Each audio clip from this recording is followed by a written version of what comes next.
महाभारत काल की बात है।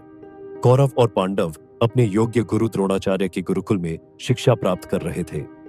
एक दिन अचानक एक बालक कहीं से आया और गुरु द्रोणाचार्य के चरणों में झुक गया।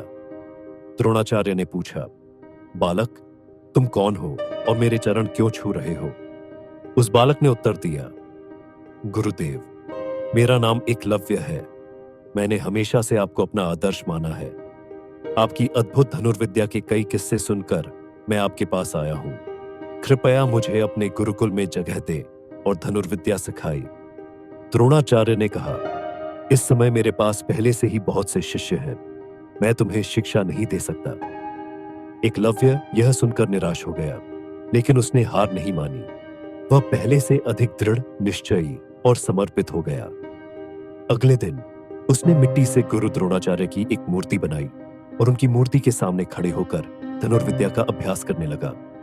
कई वर्ष बीत गए और एकलव्य धनुर्विद्या में निपुण हो गया। एक दिन जब एकलव्य अभ्यास कर रहा था, उसने एक कुत्ते की भौंकने की आवाज सुनी। इस आवाज से एकलव्य के अभ्यास में बाधा पड़ रही थी। एकलव्य ने कुछ तीरों से कुत्ते का मुंह इस प्रकार भर दिया कि उसे चोट न लगे और वह भौंक न सके। कुत्ता जंगल में घूमता घूमता गुरु द्रोणाचार्य के गुरुकुल पहुंच गया। गुरु द्रोणाचार्य और उनके सभी शिष्य ऐसी कुशलता देखकर चकित रह गए। द्रोणाचार्य ने कहा, यह तो केवल एक कुशल धनुर्धर ही कर सकता है। आखिर यह किसने किया है? सबने उस धनुर्धर को खोजने की कोशिश की और उन्होंने देखा कि एकलव्य दूर खड़ा अभ्यास कर रहा था। द्रोणाचार्य उसके पास गए और बोले, तुम्हारा लक्ष्य अद्भुत है पुत्र। तुम्हारे गुरु कौन हैं? एकलव्य ने उनके चरण छूते हुए कहा, आप गुरुदेव, आप ही मेरे गुरु हैं। राजकुमार अर्जुन, जो उन सभी में सबसे अच्छे धनुर्धर थे, ने पूछा, गुरु द्रोणाचार्य तुम्हें कैसे सिखा सकते हैं? वे तो हमें शिक्षा दे रहे थे। गुरु द्रोणाचार्य ने भी हैरानी से पूछा, मैं तुम्हारा गुरु कैसे हो सकता हूं? मैं तुम्हें जानता तक नहीं। एकलव्य ने उत्तर दिया, गुरुदेव, मैं वही बालक हूं जो कई साल पहले आपके गुरुकुल में धनुर्विद्या सीखने आया था।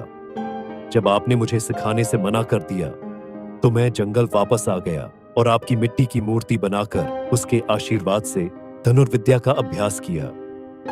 एकलव्य की कुशलता और समर्पण से प्रभावित होकर द्रोणाचार्य ने कहा, अगर ऐसा है तो तुम्हें मुझे गुरु दक्षिणा देनी होगी। गुरु दक्षिणा वह भेंट होती है जो शिष्य अपनी शिक्षा पूरी करने के बाद अपने गुरु को देता है। गुरु का अर्थ है मार्गम दर्शति, यह जो हमें सही मार्ग दिखाए, और शिष्य वह होता है जो गुरु से सीखता है। एकलव्य ने कहा, मुझे धन्य हूं कि आप मुझसे गुरु दक्षिणा मांग रहे हैं। कृपया बताइए, मैं आपको क्या दे सकता हूं? द्रोणाचार्य ने पूछा, तुम्हारे समर्पण के प्रतीक के रूप में तुम मुझे क्या दे सकते हो?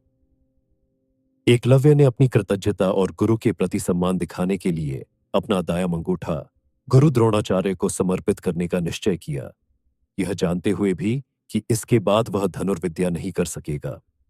यह देखकर सभी हैरान रह गए। द्रोणाचार्य ने कहा, पुत्र, मुझे तुम पर बहुत गर्व है।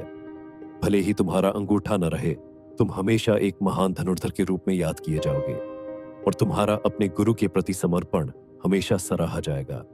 तो बच्चों, एकलव्य की यह कहानी हमें सिखाती है कि हमें अपने गुरु और शिक्षकों का आदर करना चाहिए, जो हमें अमूल्य ज्ञान देते हैं।